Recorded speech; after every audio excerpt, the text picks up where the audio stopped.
Hello friends, this is Gaurav Lath, your big bull coach. So again नए हफ्ते के लिए जारी रखते हैं हमारा डेली सीरीज़ आज क्या हुआ और आगे क्या होगा। आज के लिए यानी 24 नवंबर 2025, that is the 24th of November 2025 Monday. So आज क्या हुआ, आज बाज़ार जो है वो गिर के बंद हुआ। निफ्टी की बात करें तो वो लगभग 109 पॉइंट्स गिरकर 25,960 पर बंद हुआ। That is it was down 109 points, closing at 25,960। और बैंक निफ्टी की बात करें तो वो महज 32 पॉइंट्स गिरकर 58,835 पर बंद हुआ। That is it was down marginally 32 points, closing at 58,835। तो बाजार जो है वो आज वैसे प्री ओपनिंग में तो जो रेट्स बंद किए थे वो तो बुलिश ही थे। लगभग 50-60 पॉइंट्स के आसपास की तेज़ी इंडिकेट की जा रही थी, बाजार वैसा ही खुला। हालांकि जो प्री ओपनिंग के जो पहला मिनट है उसमें बाजार के गिरने की इंडिकेशन आई थी, पर जैसा कि ऊपर नीचे चलता है, पर कहीं ना कहीं वो क्रूशल था। वो कहीं ना कहीं इंडिकेट कर रहा था कि क्या पता, क्योंकि ये भी एक तरह का एक बाजार जो है वो सिमुलेशन कर रहा है। ये एक सिमुलेटेड ट्रेड मैकेनिज्म में होता है प्री ओपनिंग का। तो उसमें कहीं ना कहीं ऐसा सटल इंडिकेशन लग रहा था, क्या पता सेलिंग आए ओपनिंग आवर में। तो हालांकि बाजार जो है वो थोड़ा डावाडोल रहा, गेंस आए, पर ऊपर से फिर एक बार बिकवाली आई। निफ्टी ऑलमोस्ट अपने सारे गेंस दे चुका था, पर अगेन फिर से ले वाली आई। पर अगेन अगर देखा जाए तो निफ्टी जो है वो 26,100 के ऊपर स्ट्रगल ही करता हुआ ज़्यादा दिखा। 26,140 के आसपास वहाँ पे एकदम क्लियरली दिख रहा था, उसके ऊपर निफ्टी चल नहीं पा रहा है। किसी तरह टिकने की कोशिश तो कर रहे हैं, पर कहीं ना कहीं गेंस को टिकाने में बहुत ज़ोर आ रही है। ऊपर से आज और भी कई सारी चीज़ें थी, बहुत सारे। It was a mixed bag in terms of news flow.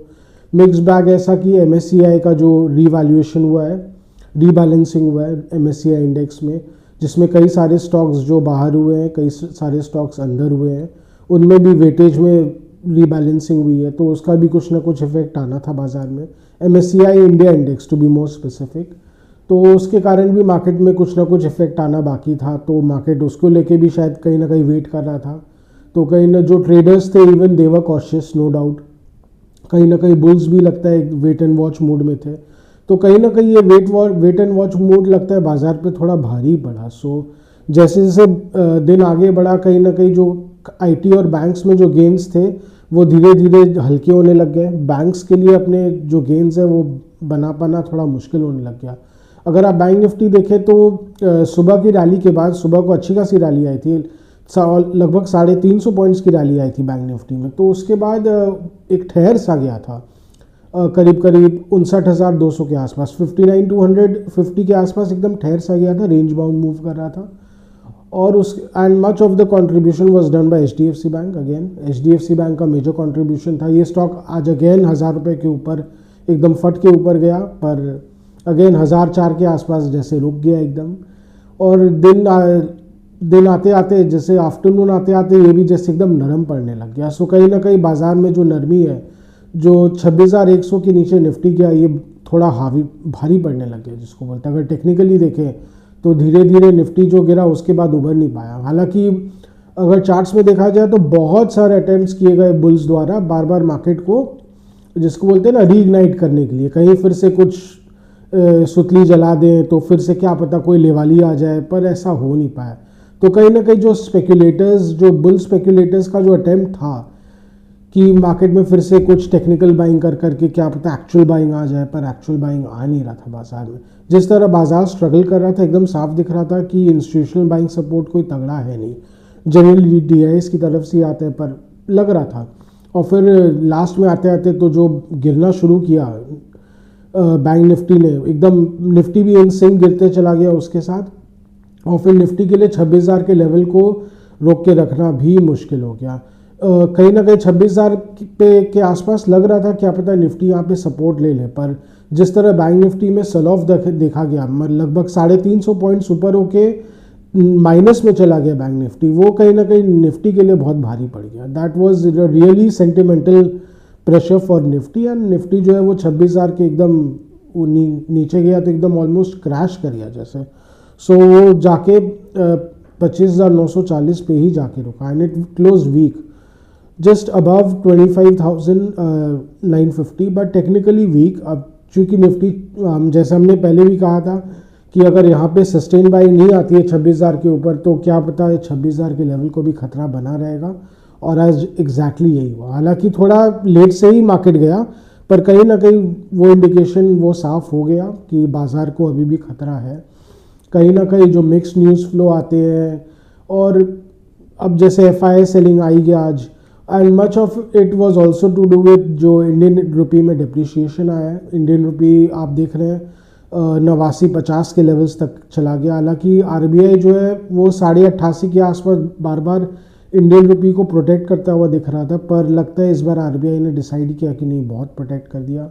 हो सकता है it has to do with something to do with Indian exports also, क्योंकि इंडियन एक्सपोर्टर्स जो है वो खास करके साउथ ईस्ट एशियन नेशंस के आगे थोड़ा सा compete करने में उनको भी कठिनाई हो रही है, बिकॉज उनके करेंसीज ऐसे ही बहुत वीक है।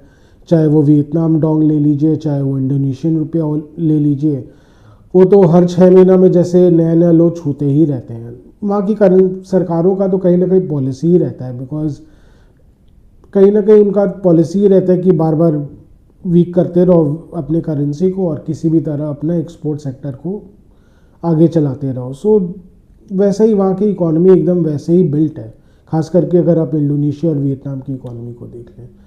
सो कहीं ना कहीं उसका भी कहीं ना कहीं एक इम्पैक्ट था।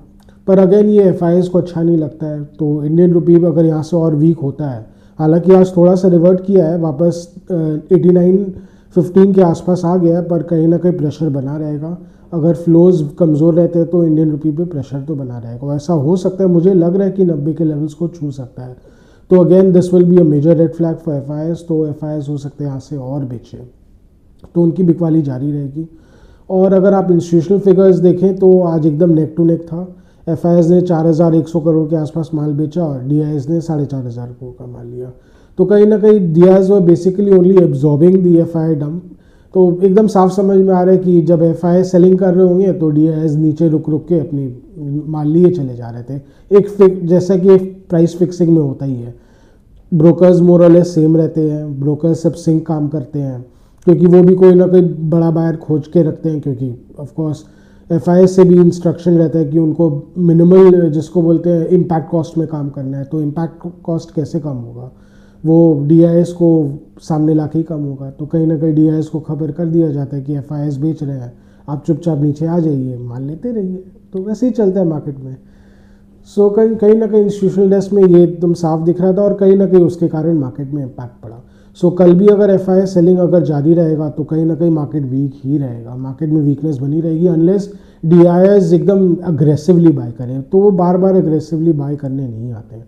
तो मुझे लग रहा है अगर और वीकनेस जारी रहती है तो वापस 25,800 के लेवल्स तक तो निफ्टी आ सकता है, क्योंकि टेक्निकल वीकनेस अभी हो गई है। उसके अलावा स्मॉल कैप्स में प्रेशर बना हुआ है। आज स्मॉल कैप्स में आज थोड़ी वीकनेस थी, हालांकि मिड कैप्स उतने वीक नहीं थे, पर स्मॉल कैप्स में प्रॉब्लम ये है कि अभी भी करेक्शन प्रेशर बहुत सारे स्टॉक्स में बना हुआ है। फर्टिलाइजर सेक्टर में करेक्शन प्रेशर है अभी भी, हमने चंबल फर्टिलाइजर्स का एनालिसिस किया ही था।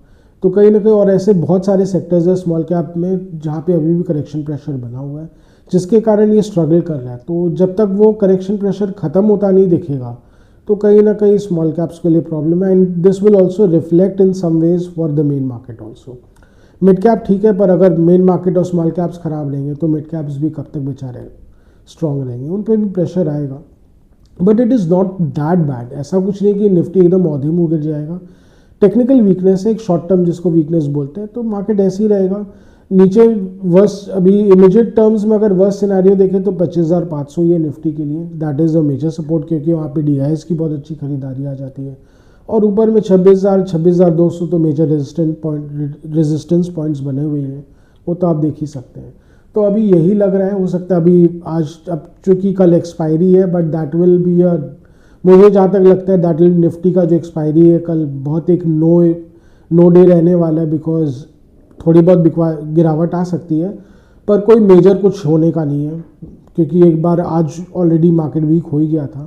हाँ, उसके अलावा थोड़ा जो अनवाइडिंग होगा पोजीशंस का, ट्रांसफ़र होंगे पोजीशंस, उसके थोड़ी बहुत वॉलेटिलिटी देखी जा सकती है, पर कोई मेजर स्विंग जैसा दिख नहीं रहा। हालांकि अगर US मार्केट में आज वीकनेस आती है, जो कि डाउ जोन्स अभी थोड़ा वीक हो रखा है, ऊपर में तो शुरू में 200 पॉइंट्स अब था पर अपने गेंस दे चुका है, तो अगर उसमें फिर से वीकनेस आती है तो उसका भी एक सेंटिमेंटल इम्पैक्ट पड़ेगा मार्केट में।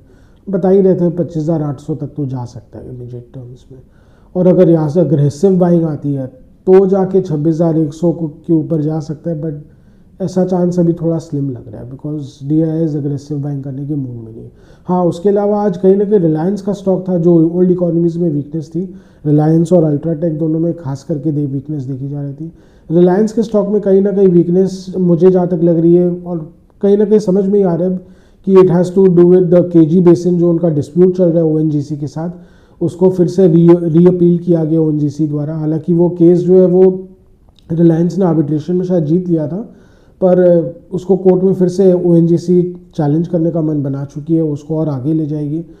सो that will be again a major headache for Reliance, क्योंकि अगेन वो भी एक मेजर स्ट्रम्बलिंग ब्लॉक रहेगा कि KG बेसिन में उन पे जो चोरी करने के एक्यूजेशंस है, ONGC के ऑयल वेल से चोरी करने के जो एक्यूजेशंस है, उनमें बहुत बड़ी कंटिजेंट लाइबिलिटी, लगभग 18,000 करोड़ की कंटिजेंट लाइबिलिटी है।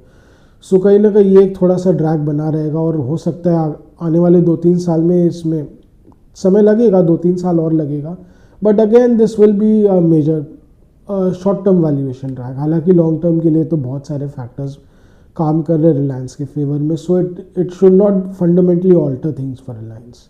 अभी भी ऐसी पोजीशन नहीं हुई, अनलेस इंटरेस्ट एंड पेनल्टीज लेके अगर AGR जैसे जो टेलीकॉम सेक्टर में हुआ, अगर ऐसा कुछ हो जाता है तो फिर रिलायंस के लिए बहुत नेगेटिव रहेगा, इनफैक्ट मार्केट के लिए बहुत ख़राब हो जाएगा, पर अभी फ़िलहाल ऐसा लग नहीं रहा है। सो मोटा मोटी आज का लेखा जोखा यहीं तक रखते हैं। आज का डेली व्लॉग हम यहीं तक रखते हैं। आशा कर रहे हैं कि आपको हमारी डेली व्लॉग्स अच्छी लग रही हो।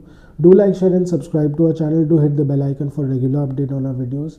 एंड उसके अलावा अगर आपको कुछ स्टॉक स्पेसिफिक जानना हो या कुछ मार्केट के बारे में जानना हो, फाइनेंशियल मार्केट्स के बारे में, तो please write in a comment section. We will get back to you, help you and guide you in any way possible, as much as possible by us. And उसके अलावा अगर आपको कोई कमेंट्स देने हो या फीडबैक देना हो तो again write in a comment section. Your comments, your feedbacks are important for us. They really motivate us and help us create better content or get better in any way. So thanks for today.